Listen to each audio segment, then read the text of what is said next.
Hello guys. Nagkuha po ako ng trabador.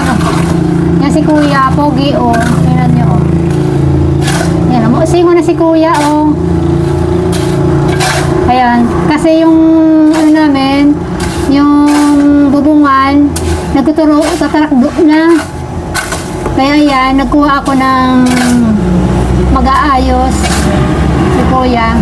Nagandyan si Kuya sa kapitbahay namin yan oh. Oh, ito yung taniman ko dito nga oh, yan oh, nagkataragdo na kasi dito. Ayan. So yung si Kuya, nilalagay niya na ng semento. O Kuya, saan ka na pupunta?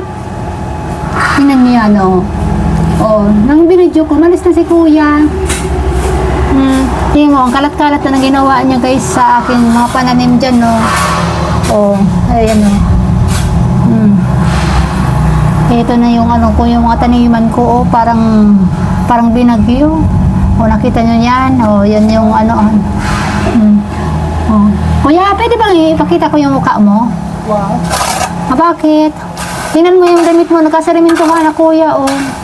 Nagkasarimintuhan mo yung damit mo. Busingon ka na. Tingnan mo, ayan oh, ayan si Kuya oh. Kuya, may merienda kami dito. May merienda na kita. Tingnan mo nga ako dito ah. Ayan guys. Pati ako hindi pa ako nakakapag ano nga guys dito ah.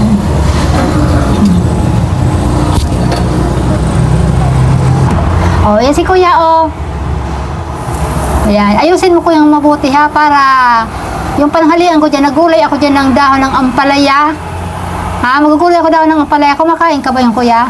Tapos lagyan ko ng ano, ng kalabasa. Ha? Oh, mas maganda na yan. Kuya, di ba ang trabaho mo talaga? Ano ka? Kuya?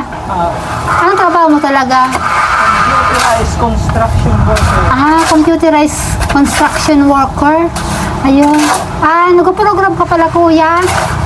IT ka pala Kuya sa mga ano, semento. Expert ako sa semento. Ayan guys. Si Kuya, IT yan.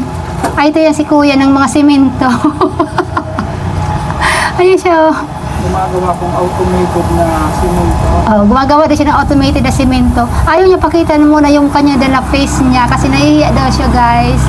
Tingnan mo yung damit mo Kuya oh. Punong-puno na ng semento oh. Ang dami na oh. Singon ka na. Kuya, alam ba ito ng jowa mo na katrabaho ka dito? Yes. Hindi niya alam? Trabaho niya. Alam niya. Ha? Nagtatrabaho ako. Macho dancer.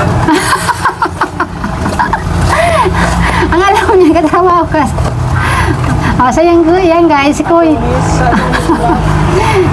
Si Kuya, sa Adonis daw siya nagkatrabaho.